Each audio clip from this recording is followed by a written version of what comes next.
What's up, everyone? Happy New Year. I hope you all had a wonderful holiday season. Welcome back for another season of Katra's Alumni Podcast.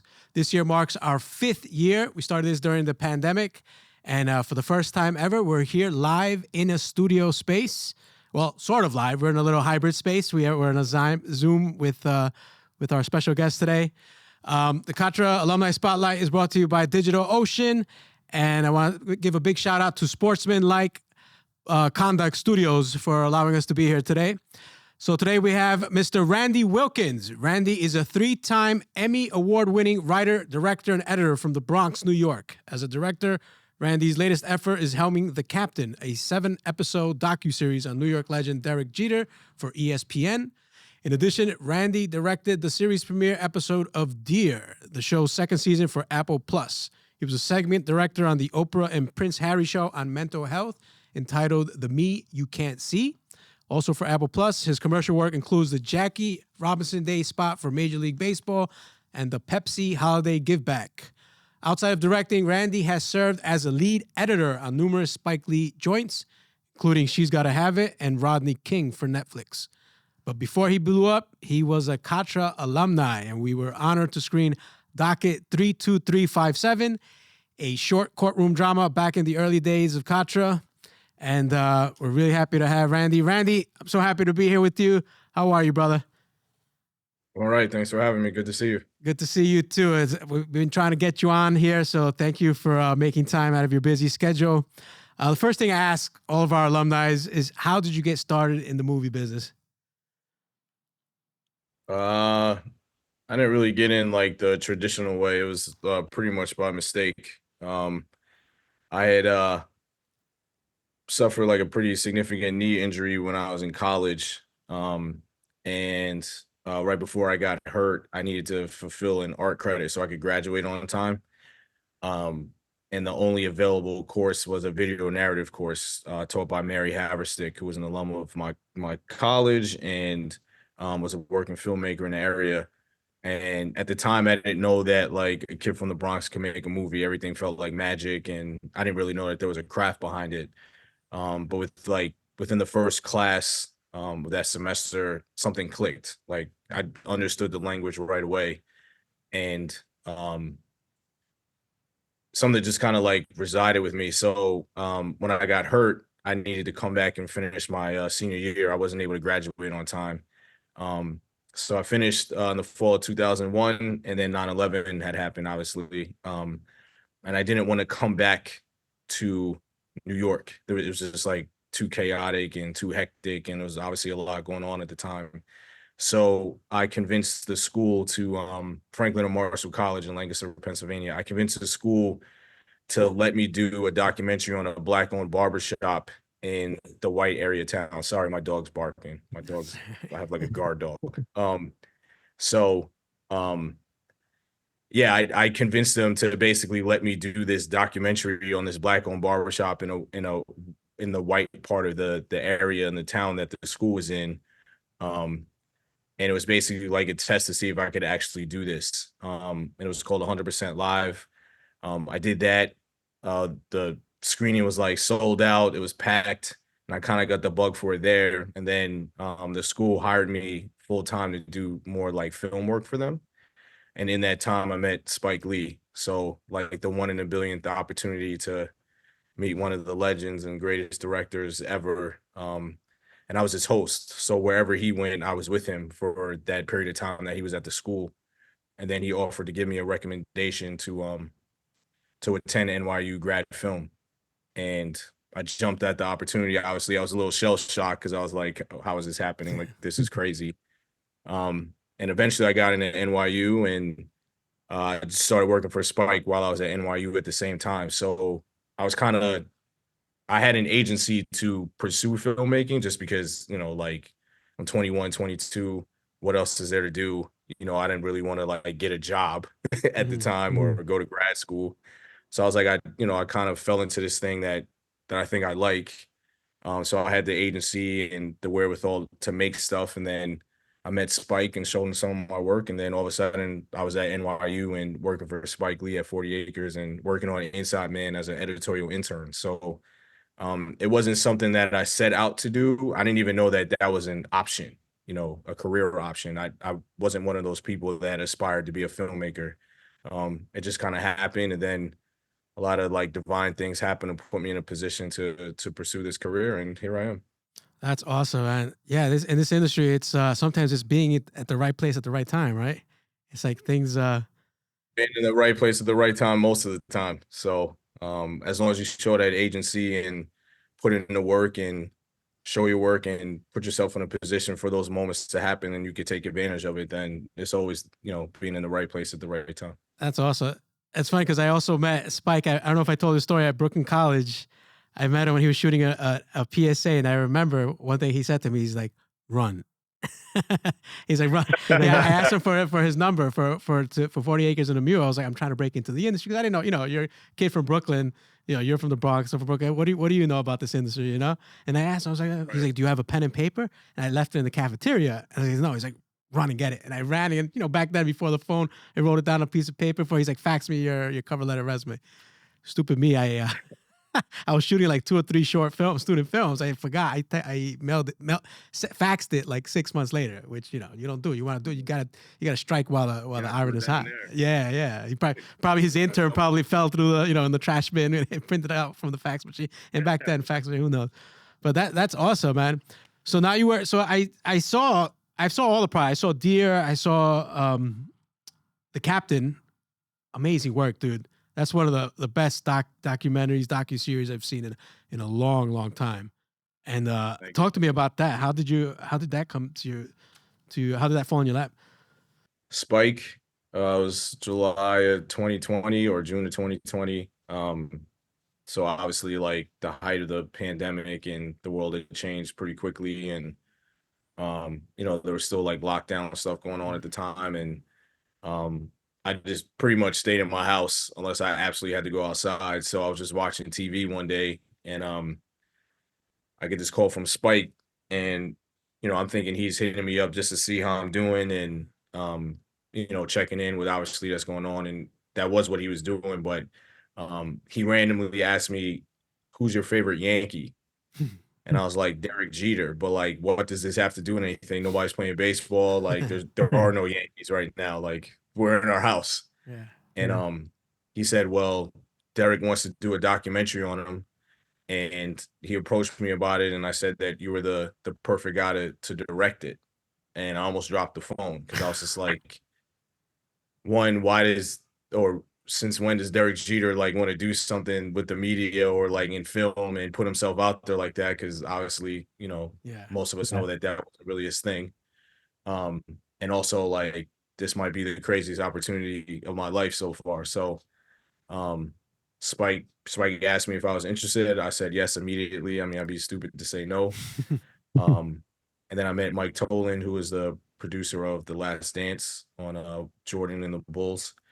And we hit it off. I had a meeting with Tolan and Spike, and then I met Derek a couple weeks later on Zoom, like we're doing right now. And we hit it off immediately. It felt like I had known him for 10 years. And then so that meeting went well. We spoke for about an hour, and then from there, I got the offer, and we were ready to go make it. That's awesome. That was such an awesome film. You got to shoot with all the Yankee legends of the three-peat champion in the late '90s. Yeah, How's yeah, it it? was How's it? amazing. We did like 90 interviews, and um, we did it all in a year. So like we had an insane schedule, From and like pre-production to post-production? it was a year, a little bit more than a year. It would have been Wow. it would have been a year if we didn't add the seventh episode while we were still making the other six. The Hmm. seventh episode was added while we were making things because Derek had left the Marlins, so we added that to the story. But yeah, I mean it was basically a little bit more than a year from start to finish once we started getting going. So I'm incredibly proud of it, not just because of the work that we put into it, but the commitment to get it done in such a short amount of time for something that, is 7 hours long, a little less than 7 hours, to make something of that quality and depth, with not that much time to do it, Mhm. was a real testament to everybody that worked on it. And I'm really appreciative of that. Yeah, that's awesome. As a Yankee fan, I was yeah, it was a truly inspirational story about, self determination, family, work ethic, and the relentless belief in oneself. Right. I think it shows the ups and downs of being not only just a ball player but of life. Right. It's like life is Right. a roller coaster, and so are baseball, players and sports players. Right. It's amazing, and I like how you shot some of the like the shots in between. You had like the graphic. I don't know if that was your idea, but the graphic between each like story or interview, it's really cool. Like the way you aesthetically put that together. I really like the that stuff. And it was, and I had a couple of friends who told me that too. They're like, oh, I really like the art, the aesthetic, the artistic. I don't know if that was you, like you know what I'm talking about. Between the like the interviews, there's like the name, the titles come on, like the credits of like who's speaking, like if it's Jorge Posado, if it was like you had like that was awesome. Highly recommended for Oh folks yeah, who, yeah, the lower thirds. Yeah, it's just yeah, that the ID, but we wanted to, we put care into everything that goes into a film. So like even the details of the lower thirds the and lower third, yeah, yeah, I mean all that stuff matters. So we yeah. wanted to make it dynamic and engaging visually, so it didn't just like pop up and feel like an afterthought. Like we wanted to put some effort into it. No, So you could definitely tell you put a lot of thought into that. That's awesome, man. So now I want to talk about Deer. I saw Deer as well. The you directed the first episode, right, of season. the first episode, yeah, of season one, I did the Spike Lee episode, and then I did a bunch of episodes for season two. So that's awesome. Can you talk about that and the impact that's well? You spoke about how it's had an impact that you as on the culture and as a black filmmaker. You want to add a little bit more to that? Yeah, I mean, it was just I mean, the idea of Deer was extremely positive and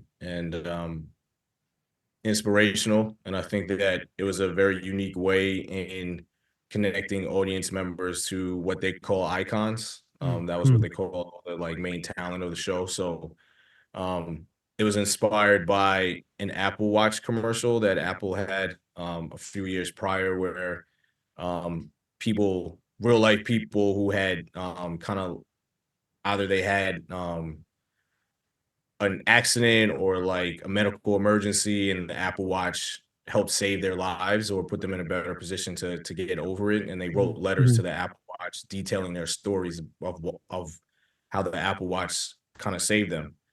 And then RJ Cutler took that idea and married the letter idea to these icons. And I just thought it was a really smart way tell to kind of tell like a biographical story or autobiographical, depending on how you look at it, while also connecting the audience and making it a little bit more interactive for people. Mm-hmm. So that was something that like really drew me to it, and it gave the people an opportunity to really connect with a person that's inspired them. So, um, I mean, it was just unique, and I also like the idea that we could kind of blend narrative with doc. I don't really just want to stay in the doc space for my entire career. So like having something like Deer to kind of put some scripted elements into it was Yeah. also exciting to me. Kind of showed like different variations of what I can and of what I can do. Um, and then the stories themselves, I mean, you're talking about some like very impactful people, from Spike to Oprah to Big Bird Yeah. to Misty Copeland. So um, it was just I just thought it was a great show, and I thought it was really smart, and I was proud to be a part of it. That the Spike episode was actually supposed to be the last episode of the season, Mm-hmm. and we were the very last production to go. But I guess they were so impressed with it that they felt like it was the right one to start the entire series off. So I'm very proud of that. And we did the interview with Spike literally the day before he won his Oscar. So um, yeah, we had to like shoot it at like 7 in the morning because he had all these like commitments and all this stuff. We shot it in LA, and there was just like I remember it because it was such a great energy in the room, because we were so excited that he got his nomination, Mhm. and we felt confident that he was going to win and really wanted him to win. And my DP Daniel Patterson also went to NYU with me. He was in my class and worked with Spike and went to Morehouse, the same alma mater as Spike. So there was just a lot of energy and good vibes in the room, and I think that that is reflected in the episode itself. So uh, yeah, it was great. It was great, and I'm very very proud to be a part of that show.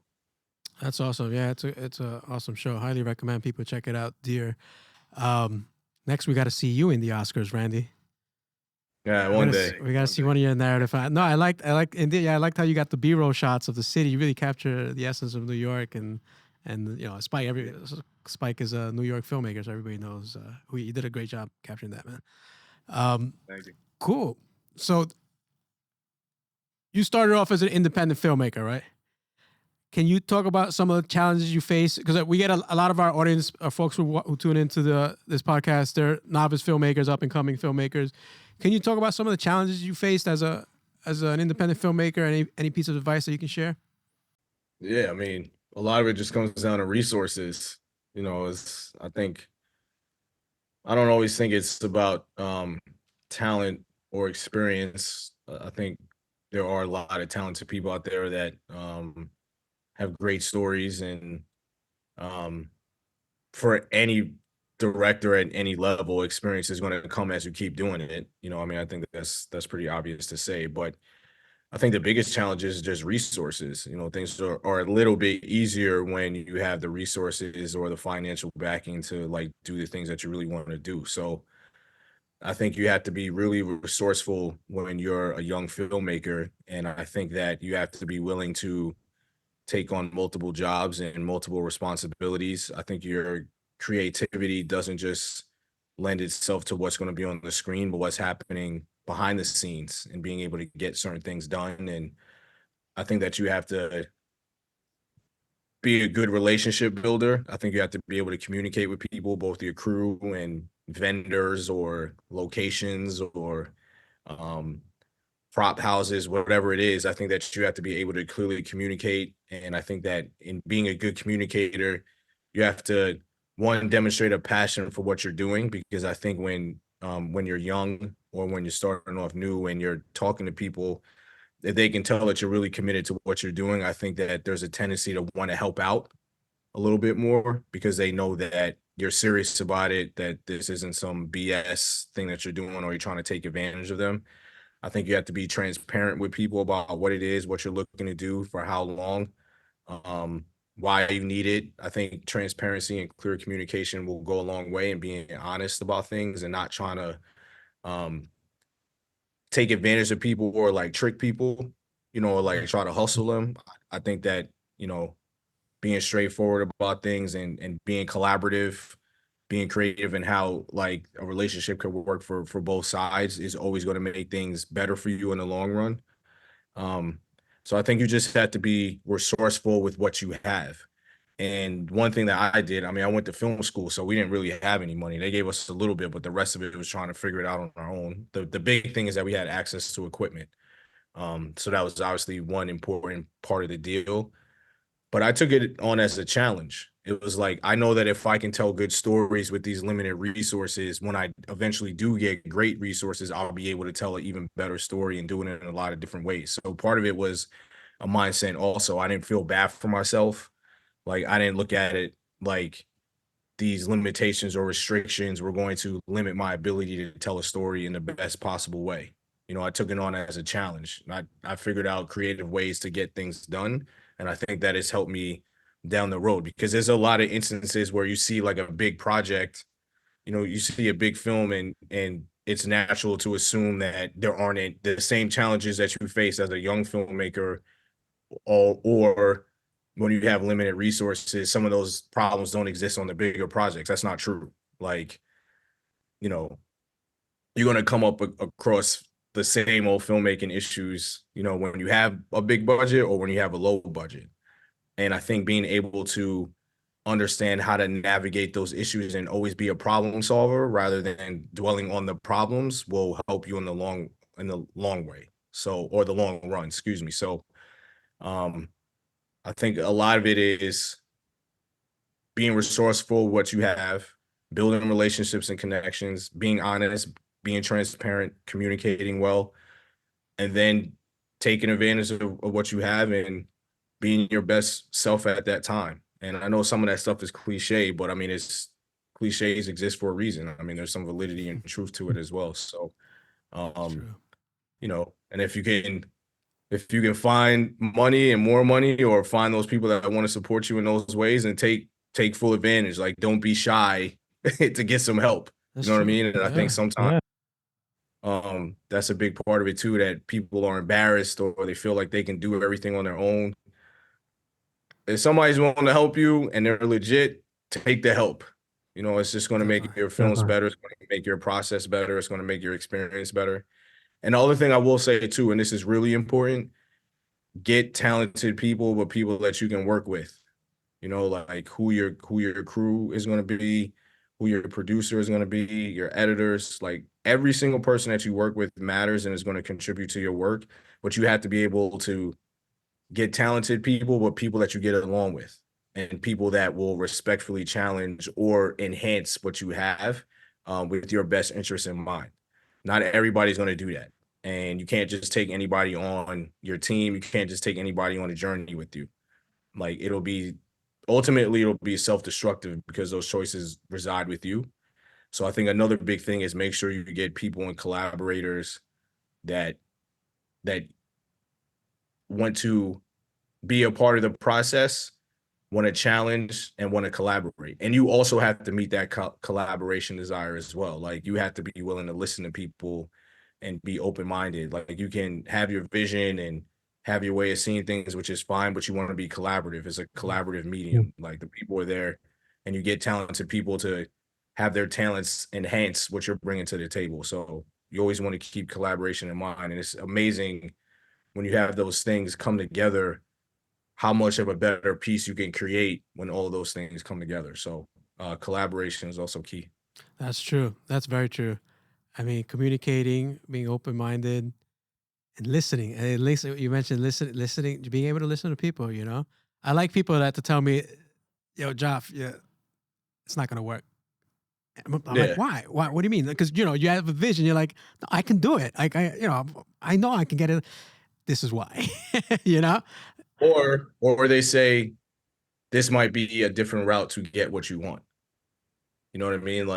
Yeah. Like, people have good ideas too. It's not just you. So, and that's how you know if someone's a good collaborator. They're saying, okay, I know that you want this, you need this, like, this is really important to you, it's important to the story. The way you think it can happen or want it to happen can't work, but here is some An solution. alternative. Yeah. Yeah, and here's an alternative to make sure that you can get it done. What do you think? And let's figure out a way to problem solve. And then if none of those work, then you know that it just doesn't work and it can't happen at that time. But a good collaborator is also saying, okay, this is how I think we can solve the problem in a way that you might not have thought of. Yeah. So true. Especially when you're starting out, where you said wearing many different hats. You know, Right. that's how you learn. You learn every aspect of production. There's so many production crew members, so many titles. You learn every little bit. You're gonna become a better filmmaker if that's what you ultimately want to do, or a better director or producer, or any part of the production process. That's I also awesome. think also think this is very basic, but treat people well. Yeah. And that manifests itself in a lot of different ways. So um I always felt like I was in a better situation when people were happy and people felt like they were respected and that they weren't being used or just looked at in a particular way, just a cog in the machine, but they Mhm. felt like they were respected, that they were part of the process, and that the project was very much theirs as much as it was mine. You know Yeah. what I mean? So I think people will work harder, they're more committed, they'll be willing to do more for the project. Hmm. If they feel like they're invested in it because you invest in them. And I think it's always important, regardless of what industry you're in. Yeah. It's not just film. This isn't specific to film, but investing in people and respecting people and treating people well, also goes a long way. Yeah. Definitely. Especially on independent productions, feed your crew. Get some coffee. take care of them. It goes a long way. They'll work harder with whatever Yeah, yeah. budget you have. If you can only afford, because independent films, it gets hard when you don't have much of a budget. But as long as you feed your crew, you take care of them, treat them with respect, they'll come back for that second film. Right, exactly. Hopefully. And it doesn't have to be like tangible things. It's different ways to manifest it. Definitely, man. That's awesome. I want to talk about. I know you're a football fan, and we got the Super Bowl coming up soon. Think your 49ers have a chance this year? They have a great chance. I think they're the best team in the league. I know they lost to Baltimore, but that was like fluky. So, yeah, I'll be very disappointed if they're not at least in the Super Bowl this year. They've sold out to make this Super Bowl run this year. So, it's looking good right now. They got the 1 seed. They got the bye. They'll be healthy finally. They'll be at home. They're better than all the teams in the NFC. So, I would be very, very, very disappointed and hurt if they don't make it to the Super Bowl in February. So I feel good though. I feel good. I've tuned out of the NFL the past few years. I haven't seen my Giants get into the playoffs. And this year I thought there was a chance. We had this DeVito guy. We thought he was going to be like the Jeremy Lin of of the Knicks, and he was going to probably take us to some. That didn't last very long. It didn't last very long, right? Just fizzled out fast. Yeah. That's wild. What about the Yankees? We're both Yankee fans. You think we're finally gonna get another championship this year? They're making some big moves. I'm less confident in them than I am the 49ers. Really? I think they still have some work to do. Oh yeah, they definitely pitching, have right? They're pitching. They need more work on the pitching staff. Yeah, they need to get Yamamoto, so they definitely need to add some pitching. And then if they do that, then I'll feel more confident. But I think right now, I think they're a good team. I think they put themselves in a position to have a pretty good chance, but I wouldn't say that they were favored by any stretch of the imagination. I think they still have some work to do. So. They do have work to do. I'm holding hope. I'm having hope this year. I think I'll be happy if they get to the ALCS. Yeah, I don't know. I think it's time to win something else. They got to win another one. That's the standard. So yeah, they still got some work to do. I feel more confident in the 49ers right now. All right. Cool. Let's see what happens, man. Lastly, man, last question for you. I know you got to go. What's next, man? Can you give us a little sneak peek of what you got cooking up? I'm just developing stuff right now. I'm in talks for another big project, but it's like out of my hands right now. It's more with the producers and networks and all that stuff, them trying to see if they can land on a deal, and then if they can, then hopefully this thing gets off the ground. But it would be another project that's like near and dear to my heart, and something I'd be very excited about, and developing some other things that on the doc side that I think would be pretty fantastic. But a lot of it is just, it's the industry. You just got to wait for everybody else, and that could be its own podcast in of itself. Navigating the industry. Patience, right? Just have to have patience. As much as we filmmakers like to get something. You gotta have more than patience, to be quite honest. Like, patience is just one part of it. Thick skin, a lot of things that you need to have. So, definitely patience, thick skin, having a bullshit detector, all those things. So, that's a big one. So, yeah, that might be the top one, to be quite honest. The more I go through this, but hopefully with this one project, things will come together pretty quickly, and then can announce it and then go make it. All right, awesome, man. Well, we're big fans, man. So we wish you the best of luck. Keep doing what you're doing. Where can we follow you? People, website, social media you want to plug? You can follow me on Twitter on at Pamson, PAMSSON, and on Instagram I'm Ravishing Randy Rude. Ravishing Randy Rude. Out of respect for Ravishing Rick Rude, the great wrestler, WWF at the time wrestler, WCW wrestler. So, you can find me in those two places. All right, Randy. Well, thank you again for making the time to do this. Really appreciate it. It's been a challenge to get you on here, but we finally got you here in the studio. Thanks for having me. A little hybrid, right? Hybrid invert. Hopefully we'll get you in the studio someday in the future, in the actual studio. All right, Randy. Have a good one, man. Good luck on your projects. Take it easy. Thank you. Bye. Thank you to Randy again for joining us for our first episode of the year. I also want to thank Sportsmanlike Conduct Podcast and Cleon Simpson for allowing us to be here today. If you want to book a space and host your next podcast here, make sure to give them some love and follow them on all their socials at Sportsmanlike Conduct Podcast. Thank you to our presenting sponsor, DigitalOcean, the world's #1 cloud company in the world. And make sure to tune in for the next episode of our podcast. We have some great guests scheduled for this year, so follow us on social media at Katra Film Series. And we have our first festival of the year coming up in May, Urban Dreams Mental Health Film Festival. That's going to be taking place the first week of May. Make sure to follow us on social media. We have a lot of great stuff lined up, great films. We have an amazing lineup of films that are just incredible. The talent that we're seeing coming in, it's just mind-blowing. So stay tuned. Follow us on all the socials at Katra Film Series, Urban Dreams Mental Health Film Festival. That's it. Thank you all for tuning in. Peace.